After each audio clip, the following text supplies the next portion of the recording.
Hey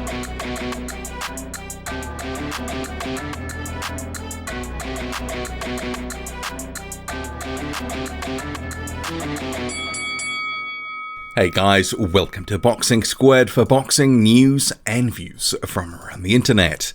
Rising heavyweights Michael Hunter and Frank Sanchez return to the ring in the next day or two, and they represent, in my view, the sort of last of the sort of reasonably high-profile heavyweights that are in action in 2020.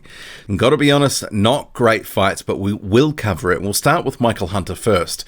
So he's appearing on the undercard of Gilberto Ramirez versus Alfonso Lopez.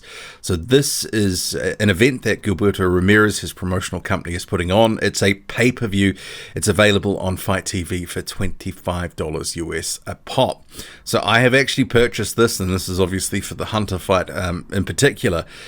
So yeah, I do feel that maybe I won't get my money's worth on this, but it's always a good opportunity, Michael Hunter back in the ring, to sort of see how he looks, because he's been out of the ring a year now. And I think there was high optimism that he was going to have a good 2020. The last couple of years had been relatively good for him in terms of transitioning from cruiserweight, came up to heavyweight, beat Sergey Kuzmin, Martin Bakole, had that draw with Povetkin a year ago. It looked like the sky was the limit and the only way was up. But his career, to a large extent, has stalled out in 2020. So he was dropped by his promoter Matchroom, cast adrift during the pandemic, etc. So this represents a bit of activity, a payday, and it'll be interesting for 2021 where to next. And I guess we can cover that in another video, and I do intend to cover the sort of plight of guys like Hunter, Andy Ruiz, Joseph Parker in another video before the year is out, because I think they have under-delivered in terms of their ring presence and also on the opponent front. In Ruiz's case, no opponent at all. But Hunter versus Shawn Laughery in this fight, Lohari is 10-3. It's not exactly going to be a great matchup. Hunter himself has described it on Twitter as a tune-up, and that really does sort of encapsulate what this is. This is some action, a payday, but not much else. We're not going to learn anything that we didn't already know about Michael Hunter from this fight. So, you know, it is what it is. He's the co-main in this one. He gets out before the year is out. A bit of Christmas money and all that sort of stuff. Hopefully 2021 does pan out to be a bit better than 2020 for Hunter, because I think he can be in some good fights. He can get some good wins against good opposition. He's proven he does have the tools. So hopefully 2021 is going to be better. But this one here, you know, Lohari it's a reasonably padded record. He's number 200 and something in the world. 10-3 record, as I said. This will be no challenge for Hunter. So I expect a stoppage, and probably it's not going to really go sort of too much into the fight, I would imagine. In terms of this other fight, so I do know more about Frank Sanchez's opponent, Julian Fernandez.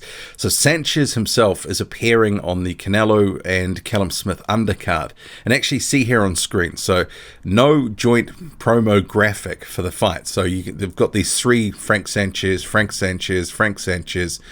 Nothing about Julian Fernandez. So yeah, that's interesting in itself, and that always tells you that the opponent is not worth putting on the graphic. But Julian Fernandez, I had seen him about a year or so ago, I guess it must have been, maybe it was a bit more. He was a late replacement opponent for Aslanbek Makhmadov. So Makhmadov fought him when another fight had fallen through, and that one at the time went, I think, 3 rounds, and Fernandez actually showed a bit of a chin. He did take a number of shots from the hard-hitting Makhmadov, but ultimately he was bundled out of there in 3 rounds. And Frank Sanchez, good right hand. He's got good feet, some of probably the best footwork in the heavyweight division, good hand speed as well, good skills.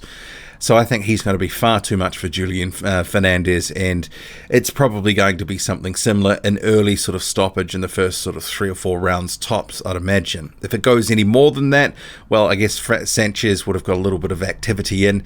He did recently fight, just a couple of months back, Brian Howard. So this fight, given the Howard fight and that followed a Joey DeVaco fight, it's kind of like they haven't stepped up as opposition. And I know that this one was relatively short notice in terms of, Canelo and Callum Smith, the fight being organised at 6 weeks or something like that. But I think they could have done a little bit better. And Sanchez, he's ready for bigger and better opportunities at this point. He's 16-0, and as I said, that sort of Joey DeVaco fight, he should have been stepping it up since then. But Brian Howard, that was pretty meh in my view, and then obviously now I think this might even be a slight step down from that fight. So 2021 is an opportunity for them to move him a bit faster, because I think he is ready for the tougher tests. And I mean, sure, we can always talk about matchmaking and all this sort of stuff, but he's a promotional free agent as I understand it. So obviously he's appeared on a number of PBC cards before, but now he is appearing on this Canelo card. And when I say promotional free agent, what I actually mean is network free agent, and that is often one of the big stumbling blocks. But in terms of his promoter, he's with a smaller promoter, Warriors Boxing, etc. I think he's also with someone else. It's like a co-promotional deal. I'll have to double check that. I'll put it up on screen. He signed a contract with them about a year ago, extension or whatever, or signing with them. But in terms of this fight, yeah, I think that Frank Sanchez will just be too classy. Really, that's just the sort of the short and the long of it. He's going to look good and probably get a stoppage within 4 rounds. If he doesn't, I'll be a little concerned. But at the moment, he's ready for something bigger and better, and hopefully 2021 delivers that, because there's too many fighters that, you can sort of say, hey, COVID, all that sort of stuff. But most of these guys have now either had that sort of, comeback COVID fight where you can get away with a soft one. But if you're one of the rising sort of talents in the heavyweight division, you're starting to make some noise. This is not the opponent to try to build on and build that sort of profile. This fight does nothing for him. What do you make of it all?